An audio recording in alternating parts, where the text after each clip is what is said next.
यहाँ पर देखें, यदि आप ITR फर्स्ट भर रहे हैं और ITR फर्स्ट भरने के बाद जब अंत में आप प्रोसीड टू वैलिडेशन पर जाते हैं तो कुछ इस प्रकार से एरर्स ये बताता है। और जब आप इन एरर्स को देखते हैं तो एरर को देख करके घबरा जाते हैं और इस काम को यहीं से छोड़ देते हैं। तो मैं आपको बता दूं कि आपको घबराना नहीं है दोस्तों। यदि ITR फाइल कर सकते समय यदि आपसे किसी भी प्रकार की कोई भूल चूक रह जाती है तो दोस्तों ये आपको यहाँ पर जब आप प्रोसीड टू वैलिडेशन करने जाते हैं तो ये आपको अपनी इन एरर्स को बताता है। तो आपको इन एरर्स को यहाँ से ठीक कर लेना है। और ठीक किस प्रकार से इसको करते हैं मैं आपको ये बता रहा हूँ। वैलिडेशन कंप्लीटेड, जितनी भी एरर आती है हमारे केस में यहाँ पर जैसे 5 आ गई है ये, तो आपको जहाँ पर ये लिखी हुई है इस पर टच करना है। ये पहली वाली जो एरर है इस पर टच कर दें। टच करते हैं तुरंत ये जहाँ पर एरर हुई है, गलती रह गई है, वहाँ पर लेकर के जाएगा। यहाँ देखें दोस्तों, जो गलतियाँ रह गई है उस पर आया है ये कंट्री जो दिया गया है, ये कंट्री यहाँ पर डिलीट करना था हमने डिलीट नहीं किया है तो इसको डिलीट कर देते हैं। ये यस हमने कर दिया। इसके बाद नीचे आ जाते हैं दोस्तों, nature of exempt leave travels, ये भी हमें डिलीट करनी चाहिए थी, ये भी नहीं करी थी तो इसने बता दिया भैया तुमने डिलीट नहीं करी है, इसे डिलीट करो। तो हम डिलीट कर देते हैं। ये यहाँ पर एक ये भी है दोस्तों, नेचर ऑफ एग्जम्प्ट अलाउंस, इसको भी डिलीट कर देते हैं। यदि डिलीट नहीं करना होता तो दोस्तों यहाँ पर कोई ना कोई राशि लिखनी होती थी हमको, परंतु हमने यह एग्जम्पशन नहीं लिया है, इसको भी डिलीट कर देते हैं। ये पेंशन वाला भी हमने नहीं लिया है, डिलीट कर देते हैं। नेचर ऑफ एग्जम्प्ट अलाउंस 1013 है, HRA में दोस्तों हमने कोई एग्जम्पशन नहीं लिया है तो मैं इसे भी यहाँ से डिलीट कर रहा हूँ। यदि आप HRA एग्जम्पशन ले रहे हैं तो इसको डिलीट ना करें, यहाँ पर सामने लिखना होता है, इसको डिलीट कर दें। ये देखें दोस्तों, मैंने यहाँ पर डिलीट कर दिया है सभी चीज़ों को। अब जैसे ही आपने एरर को ठीक कर दिया है, सेव करें और बारी बारी से धीरे धीरे आपको आगे बढ़ना है। कंफर्म करें, आगे बढ़ते जाएं, सब सही है, प्रोसीड करें, बिल्कुल ठीक है, आगे बढ़ते हैं, प्रीव्यू रिटर्न करते हैं। प्रीव्यू रिटर्न करने के बाद सबमिट योर रिटर्न करते हैं। ये सब भरे हुए हैं ऑलरेडी। प्रोसीड टू प्रीव्यू, आगे बढ़ते चलना है दोस्तों, वापस उसी जगह आ जाना है।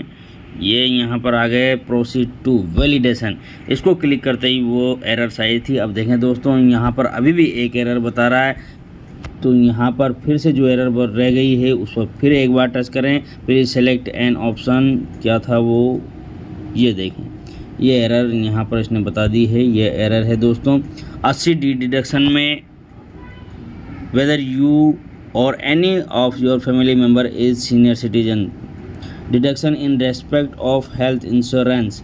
यदि हेल्थ इंश्योरेंस के प्रति कोई डिडक्शन आप ले रहे हैं तो वो जानकारी आपको यहाँ से भरनी है। हमने दोस्तों कोई नहीं ली है तो इसको सेलेक्ट कर देते हैं। यहाँ पर not claiming for self family. दोस्तों हालांकि जब मैं ITR फाइल कर रहा था तो 80D डिडक्शन की जो विकल्प हमको वहाँ पर मिला था उसको हमने डिलीट कर दिया था, पर फिर भी पोर्टल की कुछ खामी है कि ये यहाँ पर वापस लेकर के ही जाता है। इस कंडीशन में मैं यहाँ पर यह कर रहा हूँ, सेलेक्ट पर जाने के बाद मैं यहाँ पर नॉट क्लेमिंग फॉर सेल्फ और फैमिली, मैं कोई क्लेम नहीं कर रहा हूँ तो इसको टच कर देता हूँ। नीचे आ जाएं, इसको करते ही दोस्तों क्योंकि ये हमसे संबंधित नहीं है, सब कॉलम छुप जाते हैं, इनको अब अपन एडिट नहीं कर सकते हैं, लिख नहीं सकते हैं। नीचे आ जाएं, यहाँ पर 2 नंबर पर लिखा हुआ है, इसको भी सेलेक्ट करें। नॉट क्लेमिंग फॉर पेरेंट्स भी लिख देते हैं। नीचे आ जाएं, पेरेंट्स क्लेमिंग, ये भी हट गया है। ये देखें दोस्तों, इसको यहाँ से आप सेव कर दें। सेव हो गया है। अब वापस से फिर से इसको कंफर्म करते हैं। वापस दोस्तों हमें अब उसी प्रक्रिया से गुजरना पड़ेगा, प्रोसीड करना पड़ेगा। प्रीव्यू रिटर्न, फिर नीचे आ जाएँ, ये प्रीव्यू एंड सबमिट रिटर्न यहाँ पर करना पड़ेगा दोस्तों। चेक बॉक्स में मार्क करके आगे प्रोसीड टू प्रीव्यू, आगे बढ़ें। ये देखें दोस्तों, यहाँ पर फिर आ जाएगा प्रोसीड टू वैलिडेशन, ये आ गया प्रोसीड टू वैलिडेशन। अब देखें दोस्तों, सभी एरर्स हट चुकी हैं, अब हो गया है वैलिडेशन सक्सेसफुल। बस दोस्तों इस प्रकार से आपको यह एरर्स हटानी है। इसके बाद आप प्रोसीड टू वेरिफिकेशन पर जाएं, आगे बढ़ते जाएं और अब इसको वेरीफाई कर दें। वेरीफाई करने के लिए जो भी मैंने ITR में आपको तरीका बताया था ITR फाइल करने वाली वीडियो में, उस तरीके से करें। मैं यहाँ पर आधार वाले मोबाइल पर OTP लेकर के वेरीफाई इसको कर रहा हूँ।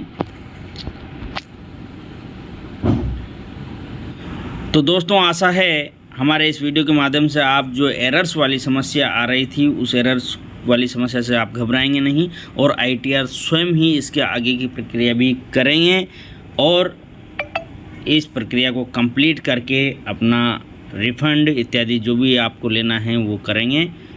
आपने पूरा वीडियो देखा दोस्तों, इसके लिए आपका बहुत बहुत धन्यवाद। यदि आपको हमारा वीडियो पसंद आता है तो इसे लाइक करें, अच्छा सा कमेंट करें और अधिक से अधिक